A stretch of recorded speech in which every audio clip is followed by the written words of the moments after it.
नमस्कार। तो अध्याय तीसरे की बात करेंगे। सेवन्थ क्लास एनसीईआरटी अध्याय तीसरा है दिल्ली 12वीं से 15वीं शताब्दी। क्या है? अध्याय तीसरा है दिल्ली 12वीं से 15वीं शताब्दी। ठीक है। तो पॉइंट नंबर पहला है इसमें कि दिल्ली महत्वपूर्ण शहर 12वीं शताब्दी में ही बना। कब बना दिल्ली महत्वपूर्ण शहर? 12वीं शताब्दी में महत्वपूर्ण शहर बना दिल्ली। ठीक है। अच्छा, सबसे पहले दिल्ली पर तोमर राजपूतों का शासन था। किसका शासन था? सबसे पहले तोमर राजपूत राजाएं जो थे उनका क्या था? शासन था इस पे। ठीक है। अच्छा, तीसरा है 12वीं शताब्दी के मध्य तोमरों को अजमेर के चौहानों, चाहमान मतलब जिन चौहानों को चाहमान भी कहा जाता था, उन्होंने क्या करा? परास्त किया। किसको करा? तोमरों को। किसने करा? अजमेर के चौहानों ने। ठीक है। कब? 12वीं सेंचुरी में, 12वीं शताब्दी में। ठीक है, याद रखना इस चीज़ को। अच्छा, चौथा पॉइंट है दिल्ली में देहलीवाल कहे जाने वाले सिक्के भी ढाले जाते थे जो काफ़ी प्रचलन में थे। ठीक है। तो क्वेश्चन प्रीलिम्स में ये क्वेश्चन आ सकते हैं कि देहलीवाल जो कहे जाने वाले सिक्के थे वो क्या थे? काफ़ी प्रचलन में थे। कहाँ? दिल्ली में। दिल्ली में क्या ढाए जाते थे? देहलीवाल। जिन सिक्कों को देहलीवाल कहा जाता था वो भी ढाले जाते थे और काफ़ी प्रचलन में थे उस टाइम पे। 12वीं शताब्दी की बात है। ठीक है। अच्छा, पांचवा पॉइंट है 13वीं सदी के आरंभ में दिल्ली सल्तनत की स्थापना हुई। कब हुई? 13वीं सदी के आरंभ में, जब स्टार्टिंग था 13वीं सदी का, तब क्या हुआ था? दिल्ली सल्तनत की स्थापना हुई थी। सल्तनत की, समझ गए? पहले क्या था कि दिल्ली महत्वपूर्ण शहर 12वीं शताब्दी में बना, और जब 13वीं सदी का आरंभ था, शुरुआत में क्या हुआ? दिल्ली सल्तनत की स्थापना हुई थी। ठीक है। अच्छा, नंबर छठवां है दिल्ली के सल्तनत में 5 राजवंशों ने शासन किया। और कौन कौन से थे वो 5 राजवंश? तुर्की शासक थे, खिलजी वंश थे। देखो, पहले तुर्की शासक ने किया, ठीक है, फिर खिलजी वंश ने करा, फिर तुगलक वंश ने करा, फिर सयंद वंश ने करा, फिर लोधी वंश ने करा। तो इन 5 शासकों ने क्या करा? दिल्ली सल्तनत में शासन किया। ठीक है। चलिए, अब दिल्ली के बारे में बात है। अब से दिल्ली के सुल्तानों के बारे में जानकारी ले लेते हैं थोड़ा सा। ठीक है। तो देखो, अभिलेख, सिक्कों और स्थापत्य। स्थापत्य का मतलब होता है भवन निर्माण की जो कला थी उस टाइम की, उससे हमें, उसके माध्यम से हमें क्या काफ़ी सूचना मिलती है। किसके बारे में? इन राजाओं के बारे में जानकारी प्राप्त होती है। किससे? अभिलेखों से, सिक्कों से और स्थापत्य के माध्यम से हमें काफ़ी सूचना मिलती है। किसके बारे में? राजाओं के बारे में, दिल्ली के सुल्तानों के बारे में। ठीक है। दूसरा पॉइंट है इतिहास। तारीख एक वचन, तवारीख बहुवचन है जो सुल्तानों के शासनकाल में प्रशासन की भाषा फारसी में लिखे गए हैं। तो तवारीख क्या है? लिखे गए हैं। ठीक है। तो ये कुछ इतिहास। तारीख ये वो वाली डेट नहीं है कि जो डेट हम तारीख की बात करते हैं वो नहीं है। ये कुछ होते थे जो लिखे जाते थे। उसके बारे में आप लोग एक काम करना कि ये जो पॉइंट है तवारीख और तारीख वाला, उसमें थोड़ा सा पढ़ लेना आगे जाके। ठीक है। तो उसमें थोड़ा सा बेहतर समझ में आएगा। 7th क्लास की एनसीईआरटी से ज़्यादा इससे हम ज़्यादा उम्मीद नहीं कर सकते। इससे जितना डेटा था मैंने उतना आप लोगों को बता रहा हूँ, जो इंपॉर्टेंट फैक्ट थे वो बता रहा हूँ। ठीक है। तो अभी अगर क्वेश्चन इस तरीके का आता है प्रीलिम्स में कि इतिहास में तवारीख तवारीख किस भाषा में लिखे गए थे, तो आप इस तरह के क्वेश्चन बन सकता है कि फारसी भाषा में लिखे गए। ठीक है। तो इस तरीके से तारीख या तवारीख, तारीख एक वचन में कहा जाता था और तवारीख बहुवचन में कहा जाता था। ठीक है। तो सुल्तानों के शासनकाल की में प्रशासन की भाषा फारसी में लिखे गए हैं। ठीक है। अच्छा, अब 13वीं सदी में, ये सदी है थोड़ी गलती से हो गया है तो इसको आप टाइपिंग में मिस्टेक हो गया है। ठीक है। तो 13वीं सदी के इतिहासकार फ़क्र ए मुदव्विर थे। कौन थे 13वीं सदी में? तो ये नाम याद जरूर रखना कि इतिहासकार कौन थे 13वीं सदी के इतिहासकार? फ़क्र ए मुदव्विर थे। ठीक है। इन नामों को याद रखना, ये इंपॉर्टेंट है। अच्छा, चौथा पॉइंट था कि सन 1236 में सुल्तान इल्तुतमिश की बेटी रजिया सिंहासन पर बैठी। देखो, कौन बैठी? सन 1236 में। 1236 में क्या? सुल्तान इल्तुतमिश की जो बेटी थी रजिया, वो क्या सिंहासन पर बैठी। ठीक है। उसे उस युग, अच्छा उसे नहीं होगा यहाँ पे, उस युग के इतिहासकार, ठीक है, उसे गलती से हो गया है, आप इस तरीके से पढ़िए। उस युग के इतिहासकार मिनाज ए सिराज ने स्वीकार किया। क्या स्वीकार किया? वहाँ उस टाइम का जो इतिहासकार था मिनाज ए सिराज था, तो उसने क्या स्वीकार किया कि वह अपने सभी भाइयों से अधिक योग्य और सक्षम थी। क्या थी? भाइयों से अधिक योग्य थी और सक्षम भी थी, ठीक है। लेकिन फिर भी वह एक रानी को शासन के रूप में मान्यता नहीं दे पा रहा था। कौन? इल्तुतमिश, समझ रहे हो? मान्यता नहीं दे पा रहा था। दरबारी जन भी उनके स्वतंत्र रूप से शासन करने की कोशिशों से प्रसन्न नहीं थे। कौन? दरबार के जो जन थे वो भी इन कोशिशों से प्रसन्न नहीं थे, समझ गए। तो सन 1240 में उन्हें सिंहासन से हटा दिया गया, ठीक है। 1236 में बनाया था और 1240 में उनको हटा दिया गया। इन कारणों से, बीच में कारण दिए गए हैं, तो इस चीज़ को आप लोग थोड़ा सा पॉइंट एनसीईआरटी से पढ़ लेना इसको। बाकी जो इंपॉर्टेंट फैक्ट था वो मैंने आप लोगों को बता दिया, ठीक है। चलिए पांचवा फैक्ट की बात कर लेते हैं। तो पांचवा फैक्ट था, रजिया ने अपने अभिलेखों और सिक्कों पर अंकित करवाया कि वह सुल्तान इल्तुतमिश की बेटी थी। उसने क्या करा कि जो उसके अभिलेख और सिक्के थे उन पे अंकित करवाया था कि सुल्तान क्या है, कि वह सुल्तान इल्तुतमिश की बेटी थी, समझ गए। तो पिता का नाम यूज़ करा हुआ है उसने, इस तरीके से समझिए इस चीज़ को। अच्छा, छठवां पॉइंट है कि आधुनिक आंध्र प्रदेश के वारंगल क्षेत्र में, जो आधुनिक आंध्र प्रदेश है उसके वारंगल क्षेत्र में किसी समय काकतीय वंश का राज्य था। किसका था? काकतीय वंश के जो राजा थे उनका क्या था? राज्य था वहाँ। कहाँ? आधुनिक आंध्र प्रदेश के वारंगल क्षेत्र में, याद रखना इस चीज़ को। आधुनिक आंध्र प्रदेश के वारंगल क्षेत्र में किसका था? काकतीय राजाओं का क्या था? शासन था उस टाइम पे, समझ गए। अच्छा, उस वंश की रानी, देखो उसे नहीं है, उस वंश की रानी रुद्रमा देवी, ठीक है। काकतीय जो वंश था उसकी रानी कौन थी? रुद्रमा देवी थी। तो 1262 और 1299 के व्यवहार से रजिया का व्यवहार बिल्कुल विपरीत था, समझ रहे हो। जो रजिया सुल्तान थी ऊपर इल्तुतमिश की, तो उसका जो बिहेवियर था वो मतलब उससे डिफरेंट सोच थी उसकी, ठीक है। इस चीज़ को इस तरीके से समझिए कि उसका व्यवहार बिल्कुल उल्टा था, उससे विपरीत था, अलग अलग था बिल्कुल, ठीक है।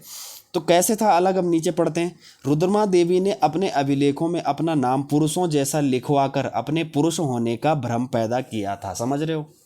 उसने क्या करा था कि अपना जो नाम था वो पुरुषों के जैसे लिखवाकर अपने पुरुष होने का भ्रम पैदा किया था, समझ रहे हो। अब पुरुषों जैसा बोलने का तात्पर्य यह है कि शासक, जैसे रुद्रमा शासक लिखवा दिया, ऐसा नहीं कि नाम में चेंजेस करा। जैसे रुद्रमा शासक कराया, शासिका थी लेकिन शासक लिखवाया, इस तरीके से पुरुष जो जेंडर था वो चेंज करा था उसने, ठीक है। पुरुषों जैसा लिखवा कर अपने पुरुष होने का भ्रम पैदा किया, मतलब भ्रम पैदा था उसके। तो इस पॉइंट को आप लोग एक काम करना कि एनसीईआरटीज़ उठाना और उसमें से थोड़ा सा 2-4 लाइनें जो इंपॉर्टेंट है वो पढ़ लेना, क्योंकि यहाँ जो मैंने लिखा है वो इंपॉर्टेंट फैक्ट लिखा हुआ है, ठीक है। इस तरीके का क्वेश्चन आ सकता है, इसलिए मैंने ये वाली लाइन ज़्यादा मुझे इंपॉर्टेंट लगी, इसलिए मैंने आप लोगों को शेयर कर रहा हूँ कि रुद्रमा देवी ने क्या करा था। रुद्रमा देवी ने क्या करा था? अपने अभिलेखों में पुरुषों जैसा अपना नाम लिखवाकर और पुरुष होने का भ्रम पैदा किया था। तो इस तरीके का क्वेश्चन बन सकता है कि कौन सी रानी ने 13वीं शताब्दी में क्या पुरुषों जैसा नाम लिखवाया था। तो इस तरीके का क्वेश्चन बन सकता है। तो क्वेश्चन बनाइए 360 डिग्री में, ठीक है। तो चलिए फिलहाल अभी इसको 7वां पॉइंट देख लेते हैं। तो देखो एक और महिला साथ, देखो इन दोनों के अलावा देखो, एक तो रजिया सुल्तान हो गई जो इल्तुतमिश की बेटी थी, दूसरी हो गई आपकी ये रुद्रमा देवी हो गई, ठीक है। और तीसरी एक और थी, तो तीसरी एक और महिला शासक थी कश्मीर की रानी दीदा, ठीक है। कौन थी? दीदा, ये आधा दा होगा बीच में, ठीक है। तो ये होगी रानी दीदा। 980 से 1003 उनका नाम दीदी बड़ी बहन से निकला है। कहाँ से निकला है उनका नाम? बस इतना ही आपको याद रखना है कि कश्मीर की रानी कौन थी? दीदा। और कब थी? 980 से 1003, ठीक है। तो 10वीं शताब्दी की बात है ये, तो आप लोग 10वीं सेंचुरी की याद रखना इस चीज़ को, ठीक है। चलिए अब थोड़ा सा विस्तार के बारे में पढ़ते हैं, क्योंकि देखो ये 7th क्लास की एनसीईआरटी, तो इसमें जितना इंपॉर्टेंट डेटा था वो मैंने यहाँ लिख दिया है। बाकी ऐसा नहीं कि आप लोग नोट्स पढ़ेंगे और खाली नोट्स से ही पास करेंगे, ऐसा नहीं है। देखो नोट्स आप लोगों को ये इसलिए बता रहा हूँ मैं कि आप जब एनसीईआरटीज़ को पढ़ोगे तो कई बच्चे क्वेश्चन करेंगे कि किस तरीके से नोट्स बनाना है। तो देखो नोट्स बनाने लायक जो चीज़ें थी वो मैंने यहाँ डाल दी हैं। अब आप एनसीईआरटी को पढ़ो और इनसे नोट अपने तैयार करो, ऐसे नोट्स बनाओ। इन जो इंपॉर्टेंट चीज़ें ये नोट्स में उतार दो और बाकी एनसीईआरटीज़ को सेम टू सेम पढ़ो जैसे पढ़ते हो, ठीक है। फिर आपको उसके नीचे ऐसे अंडरलाइन करने की आवश्यकता ही नहीं पड़ेगी, किताब ख़राब करने की आवश्यकता नहीं पड़ेगी, ठीक है।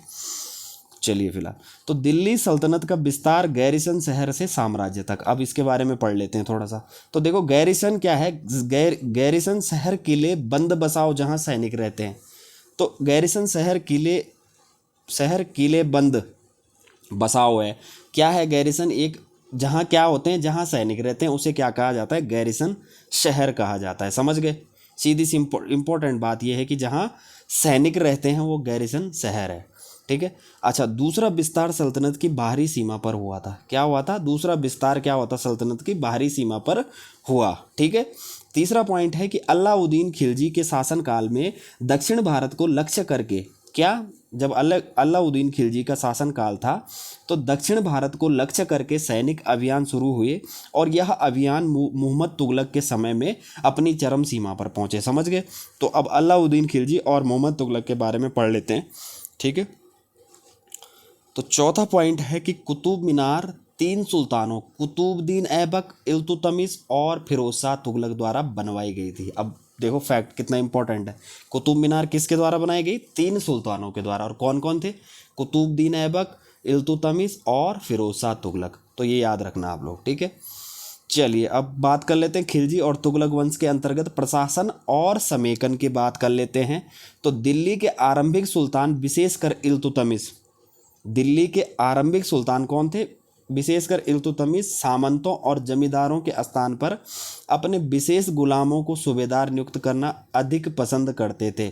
इन गुलामों को फारसी में क्या कहा जाता था? बंदगा कहा जाता था तथा इन्हें सैनिक सेवा के लिए खरीदा जाता था। गुलाम मतलब जिनको कहीं कुछ नहीं होता था आगे पीछे, तो इनको खरीदा जाता था उस टाइम पे और इनसे क्या कराया जाता था?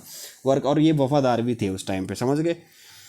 तो इस तरीके से थोड़ा सा इसको एनसीईआरटी में पढ़ लेना इस पॉइंट को, कि गुलामों के बारे में थोड़ा सा। ठीक है। बाकी जो इंपॉर्टेंट फैक्ट था वो ये था कि विशेषकर इल्तुतमिश सामंतों और जमींदारों के स्थान पर क्या था? विशेष गुलामों, क्या कहा जाता था इनको? सूबेदार नियुक्त करना अधिक पसंद करते थे। समझ गए? इल्तुतमिश क्या करते थे? इनको सूबेदार नियुक्त करना अधिक पसंद करते थे। और इन गुलामों को फारसी में क्या कहा जाता है? इस तरीके के क्वेश्चन बन सकते हैं। तो गुलामों को फारसी में बंदगा कहा जाता है तथा इन्हें सैनिक सेवा के लिए खरीदा जाता था। समझ गए?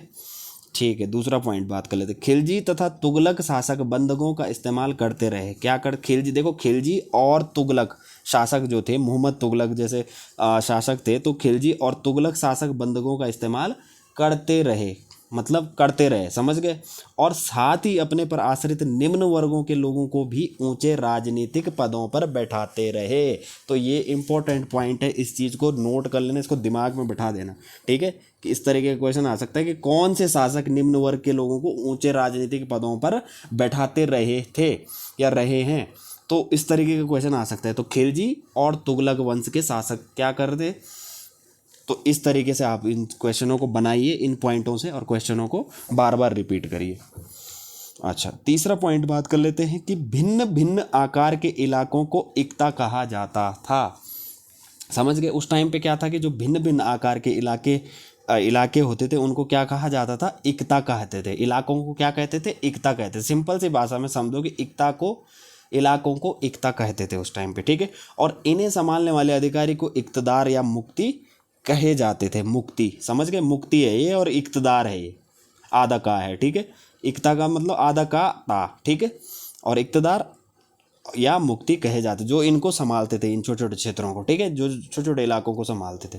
अच्छा, चौथा बात करते हैं मुक्ति का फर्ज था। देखो मुक्ति मतलब इक्तदार, जो अधिकारी होते थे संभालने वाले, मुक्ति उन्हीं को कहा जाता था। तो मुक्ति का फर्ज क्या था? सैनिक अभियानों का नेतृत्व करना और अपने इक्तों के में कानून व्यवस्था बनाए रखना। ठीक है। इस चीज़ को नोट कर लेना। अच्छा, उस समय क्या थे कि 3 तरह के कर थे। क्या थे? पांचवा पॉइंट है कि क्या थे? 3 तरह के कर थे। तो कर कौन कौन से थे? देखो, कृषि पर जिसे खराज कहा जाता है, कृषि पर जो कर उस टाइम याद रखना इस चीज़ को कि खराज, कृषि पर कौन सा कर लगाया जाता था इसमें इस समय? तो खराज। ठीक है। जिसे क्या कहा जाता था? खराज कहा जाता था। और जो किसान की उपज का लगभग 50% होता था। ठीक है। तो किसान की उपज का कितना? 50% हिस्सा जो होता था उसे क्या? खराज कहा जाता था। ठीक है। तो कृषि पर भी क्या होता था? कर लगता था। और दूसरा मवेशियों पर कर लगता था और तीसरा घरों पर कर लगता था। ठीक है। ये 3 चीज़ें हैं। अच्छा, अब सरकार और उनकी किलेबंदी की बात कर लेते हैं। तो देखो, अफ्रीकी देश मोरक्को से 14वीं सदी में इब्न बतूता भारत आया था। कब आया था? अफ्रीकी देश से 14वीं सेंचुरी में। ठीक है। 14वीं शताब्दी में अफ्रीकी देश मोरक्को का कहाँ का था? इब्न बतूता अफ्रीकी देश मोरक्को सिटी का। ठीक है, तो भारत आया था। ठीक, इस पॉइंट को याद रखना। अच्छा, दूसरा पॉइंट था कि चंगेज खान के नेतृत्व में मंगोलों ने 1219 में, ठीक है, चंगेज खान के नेतृत्व में, चंगेज खान क्या था, मंगोलों का सरदार रहा होगा या राजा था। ठीक है, तो इसके बारे में थोड़ा सा एनसीईआरटी में पढ़ लेना। चंगेज खान के नेतृत्व में मंगोलों ने 1219 में उत्तर पूर्वी ईरान में ट्रांस ऑक्सियाना, आधुनिक उज्बेकिस्तान, अच्छा चलो, जिसको अभी आधुनिक काल में उज्बेकिस्तान कहते हैं, उसको क्या कहते थे, ट्रांस ऑक्सियाना कहते थे पहले, अभी उसको आधुनिक टाइम में क्या कहते हैं, उज्बेकिस्तान पर हमला किया। क्या किया उसने, उस पर हमला किया, और इसके शीघ्र बाद ही दिल्ली सल्तनत को भी उसने उनका धावा झेलना पड़ा। तो दिल्ली पर भी उन्होंने आक्रमण करा, समझ गए सीधा। इसका इंपॉर्टेंट बात है कि उसने यहाँ भी उज्बेकिस्तान पर भी हमला करा और दिल्ली सल्तनत पर भी उसने आक्रमण किया। ठीक है, अच्छा देखो, दिल्ली पर 2 बार हमले हुए। कितनी बार हुए, दिल्ली पर 2 बार हमले हुए। कब हुए, 1299 से 1300 में और 1302 से 1303 में। इनका सामना करने के लिए अलाउद्दीन खिलजी ने एक विशाल स्थायी सेना खड़ी की थी। कब करी थी, अलाउद्दीन खिलजी में, तो उस टाइम अलाउद्दीन खिलजी ने एक विशाल सेना खड़ी करी थी। और कब करा था, इस चीज़ को याद रखना कि 1299 से 1300 और 1302 से 1303 में 2 हमले हुए थे उस टाइम पे। ठीक है, किसके द्वारा, मंगोलों के द्वारा, याद रखना, मंगोलों के द्वारा दिल्ली पर 2 हमले हुए थे। इस पॉइंट को इस तरीके से भी लिख सकते हैं। अच्छा, चौथा पॉइंट है, अलाउद्दीन खिलजी ने अपने सैनिकों के लिए सीरी नामक एक नया गैरसैन शहर बनवाया। क्या बनवाया, एक गैरसैन शहर बनवाया। सीरी नामक, ठीक है, सीरी नामक एक गैरसैन शहर बनवाया। ठीक है, और पांचवा जो है, अलाउद्दीन खिलजी ने सैनिकों को एकता के स्थान पर नगद वेतन देना तय किया। ठीक है, तो याद रखना उस टाइम पे नगद वेतन देना तय किसने करा था, अलाउद्दीन खिलजी ने भी नगद वेतन देना तय किया था, समझ गए। अच्छा, सैनिक अपना आवश्यक सामान दिल्ली के व्यापारियों से खरीदते थे। कहाँ से खरीदते थे, दिल्ली के व्यापारियों से अपना आवश्यक सामान खरीदते थे। और यह आशंका थी कि व्यापारी अपनी चीज़ों की कीमतें बढ़ा देंगे। क्या क्या आशंका थी कि व्यापारी जो हैं अपनी चीज़ों को कीमतें बढ़ा देंगे। इसे रोकने के लिए अलाउद्दीन ने दिल्ली में चीज़ों की कीमतों पर नियंत्रण लागू कर दिया। तो इस चीज़ को याद रखना कि अलाउद्दीन खिलजी ने दिल्ली की चीज़ों पर कीमतों पर नियंत्रण लागू कर दिया, समझ गए, कीमतों पर नियंत्रण। तो इस पॉइंट को याद रखना कि क्वेश्चन आ सकता है कि कीमतों पर नियंत्रण लागू कौन से शासक ने किस शताब्दी में करा था। तो इस चीज़ को याद रखना कि अलाउद्दीन खिलजी ने करा था, समझ गए। अच्छा, 7वां पॉइंट है, अलाउद्दीन ने प्रशासनिक कदम काफ़ी सफल रहे। क्या रहे, अलाउद्दीन खिलजी के जो प्रशासनिक कदम थे वो क्या थे, काफ़ी सफल रहे वो। ठीक है, और इतिहासकारों ने कीमतों में कमी की और बाजार की वस्तुओं में की कुशलता से आपूर्ति के लिए उसके शासनकाल की बहुत प्रशंसा की है, समझ रहे हो। मतलब उन्होंने जो अपनी प्रशासनिक व्यवस्था थी वो बहुत अच्छे से चलाई है, और इतिहासकारों ने उनकी जो उनके कार्य थे उनकी काफ़ी प्रशंसा की है, समझ गए। अच्छा देखो, मंगोल आक्रमणों के खतरे का भी उसने सफलतापूर्वक सामना किया, समझ गए। मंगोलों के जो हमले थे उनसे भी उन्होंने अच्छा कार्य कराया उस टाइम पे। तो समझ लिए किसने कराया, अलाउद्दीन खिलजी ने। अच्छा, थोड़ा सा मोहम्मद तुगलक के बारे में पढ़ लेते हैं कि देखो, पहले हमने खिलजी के बारे में पढ़ा, अलाउद्दीन खिलजी के बारे में, अब थोड़ा सा मोहम्मद तुगलक के बारे में करें तो ये क्या रहा। ठीक है, तो देखो, मोहम्मद तुगलक के शासन के प्रारंभिक वर्षों में सल्तनत पर हमला हुआ, मंगोल सेना परास्त हो गई, समझ गए। देखो, मोहम्मद तुगलक क्या था, देखो इसके टाइम पे भी क्या हुआ था कि शुरू के वर्षों में क्या हुआ था, हमला हुआ था इस पे भी मंगोलों के द्वारा, और देखो मंगोल सेना इन्होंने परास्त भी की थी। इसका मतलब इनकी सेना काफ़ी मजबूत थी, काफ़ी अच्छी सेना थी, मतलब कि काफ़ी मजबूत सेना थी। ठीक है, उन्होंने क्या, देखो उन्होंने परास्त करा है। ठीक है, मंगोल की सेना को परास्त किया है उन्होंने एक बार। ठीक है, मोहम्मद तुगलक को अपनी सेना की शक्ति और अपने संसाधनों पर इतना विश्वास था कि उसने ट्रांस ऑक्सियाना पर आक्रमण की योजना बना ली, और एक अस्थायी सेना तैयार करने उसका आक्रामक कदम था। उज्बेकिस्तान पर उन्होंने क्या करा था, जो आधुनिक अभी उज्बेकिस्तान है, ट्रांस ऑक्सियाना जिसे बोला जाता है, वहाँ क्या करी थी मोहम्मद तुगलक ने, आक्रमण करने की योजना भी बना ली थी और एक अस्थायी सेना भी तैयार करी है। तो याद रखना इस पॉइंट को, ठीक है, तैयार करी थी उन्होंने। अच्छा, 9वां पॉइंट है, नया गैरिसन शहर। ठीक है, नया गैरिसन शहर बनाने के स्थान पर दिल्ली के 4 शहरों में से सबसे पुराने शहर देहली ए कुहाना। ठीक है, याद रखना इस नाम को कि देहली ए कुहाना को निवासियों से खाली करवाकर वहां सैनिक छावनी बना दी गई। समझ गए। दिल्ली एक वहाना एक स्थान था जहां मोहम्मद तुगलक ने नया गैरिसन स्थान बनाने की जगह पर क्या करा, उसको खाली करवाया और सैनिक छावनी बना दी वहाँ, और बाकी जो बना दी गई, और पुराने शहर के निवासियों को जो वहाँ निवास करते थे जो लोग, उनको क्या करा, दक्षिण में बनी गई राजधानी दौलताबाद भेज दिया गया। समझ गए। तो मोहम्मद तुगलक ने ये जो दिल्ली एक वहाना था वो खाली करवाया और वहाँ क्या कर दिया, एक सैनिक की छावनी बना दी, सैनिक लोगों को रहने की जगह बना दी। ठीक है। और वहाँ के निवासियों को कहाँ भेज दिया, दौलताबाद, जो क्या थी, राजधानी। याद रखना। ठीक है। अच्छा, 10वां पॉइंट है आप लोगों का कि मोहम्मद तुगलक भी अपने सैनिकों को नगद वेतन देता था। देखो, मोहम्मद तुगलक और अलाउद्दीन खिलजी क्या करते थे, सैनिकों को नगद ही वेतन देते थे, लेकिन उन्होंने क्या करा था कि कीमतों पर नियंत्रण वाला स्टेप उठाया था, कदम उठाया था। और इन्होंने क्या करा, कीमतों पर नियंत्रण करने की जगह उसने कुछ कुछ आज के कागजी मुद्रा की तरह टोकन, समझ गए, उसने टोकन जो सांकेतिक थे, मुद्रा चलाई। ये सिक्के धातु के बने होते थे, लेकिन सोने चांदी की न होकर सस्ती धातु के। समझ गए। तो इन्होंने क्या करा कि टोकन चलाया, और उन्होंने क्या करा था, कीमतों पर नियंत्रण वाली नीति लागू करी थी। और इन्होंने क्या करा था, टोकन चलाई थी जो सांकेतिक थी। और ये क्या होते थे, ये सिक्के नॉर्मल सी सस्ती धातु के बने होते थे, तो इनको कोई भी बना सकता था। ठीक है। तो इस चीज़ को आप थोड़ा सा एनसीईआरटीज़ में पढ़ लेना। बाकी समझ तो गए होंगे आप लोगों को कि मोहम्मद तुगलक ने सिक्के चलाए उस टाइम पर, उन्होंने कीमतों पर नियंत्रण वाली नीति लागू करी थी अलाउद्दीन खिलजी ने। तो इस तरीके से समझिए। ठीक है। अच्छा, 11वां पॉइंट पढ़ लेते हैं कि मोहम्मद तुगलक द्वारा उठाए गए प्रशासनिक कदम बड़े बेहद असफल रहे। देखो, सबसे सफल कौन था, अलाउद्दीन खिलजी उस टाइम पे सफल थे। समझ गए। और मोहम्मद तुगलक क्या रहा, प्रशासनिक कदम में बहुत ही असफल रहा। ठीक है। पर उसका आक्रमण पूरी तरह विफल रहा। देखो, कश्मीर पर उसका आक्रमण भी विफल ही रहा। उन्होंने कश्मीर पे आक्रमण करने का सोचा था, वो भी विफल हो गया। ठीक है। तब उसने तुरान पर हमला करने का इरादा छोड़ दिया। ठीक है। तुरान पर भी उन्होंने, जब वहाँ असफल हो गए तो उन्होंने कहा कि तुरान पे करने भी कोई फ़ायदा नहीं है।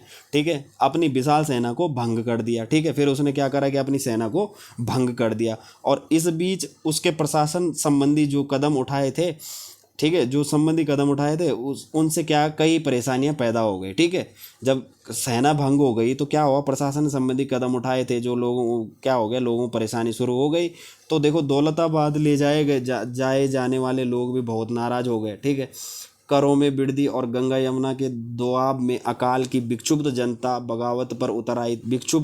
अकाल से विक्षुब्ध जनता बगावत पर उतर आई। ठीक है। अकाल भी पड़ा था तो जनता क्या हुई, बगावत पर उतर आई, और मोहम्मद तुगलक को अंततः टोकन मुद्रा भी वापस लेनी पड़ी। मतलब देखा जाए तो सीधी बात है, इस फैक्ट का मतलब ये है कि क्या है कि मोहम्मद तुगलक क्या रहे, प्रशासनिक कदम में बेहद ही असफल रहे।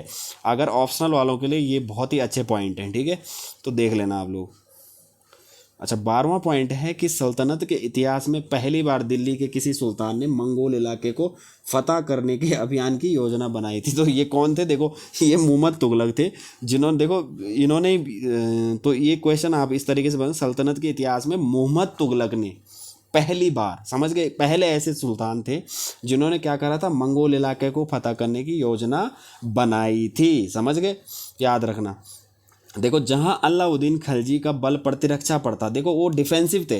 प्रतिरक्षा मतलब अगर कोई किसी ने आक्रमण कर लिया तो हम उस चीज़ का, मतलब उस चीज़ को डिफेंस करेंगे। ठीक है। और मोहम्मद तुगलक क्या थे कि आक्रमण करना चाह रहे थे, कि लड़ाई करना चाह रहे थे। समझ गए। तो वहाँ मोहम्मद तुगलक के द्वारा उठाए गए कदम मंगोलों के विरुद्ध आक्रमण की योजना का हिस्सा थे। तो वो मंगोलों के खिलाफ आक्रमण की योजना बना रहे थे, और अलाउद्दीन खिलजी क्या थे कि जब आक्रमण करेंगे तब देख लेंगे। ठीक है। तो मतलब प्रतिरक्षा कर लेंगे अपनी। तो इस तरीके से था इनकी सोच। तो ये चीज़ को थोड़ा सा एनसीईआरटी में पढ़ लेना। बाकी इससे ज़्यादा आगे की बड़ी एनसीईआरटी आएंगी, उसमें थोड़ा सा और ज़्यादा विस्तार पूर्वक पढ़ेंगे। ठीक है। तो चलिए फिलहाल थोड़ा सा बात कर लेते हैं 15वीं तथा 16वीं शताब्दी के सल्तनत। तो देखो, तुगलक वंश के बाद 1526 तक दिल्ली और आगरा पर सैयद और लोदी वंशों का राज्य रहा। किसका रहा है, तुगलक वंश के बाद। देखो, तुगलक वंश के बाद 1526 तक, समझ रहे हो, 15 सभी दिल्ली और आगरा पर सैयद और लोदी वंशों का राज्य रहा है। याद रखना इस चीज़ को, किसका, सैयद और लोदी वंशों का। अच्छा, थोड़ा सा इसमें शेरशाह सूरी के बारे में है, तो इस चीज़ को हम पढ़ लेते हैं। चैप्टर में था तो मुझे डालना ज़रूरी था थोड़ा सा। ठीक है, तो इसको थोड़ा सा पढ़ लेते हैं। ठीक है, तो दूसरा पॉइंट था शेरशाह सूरी ने 1540 से 45 ने बिहार में अपने चाचा के एक छोटे से इलाके के प्रबंधक के रूप में काम शुरू किया था।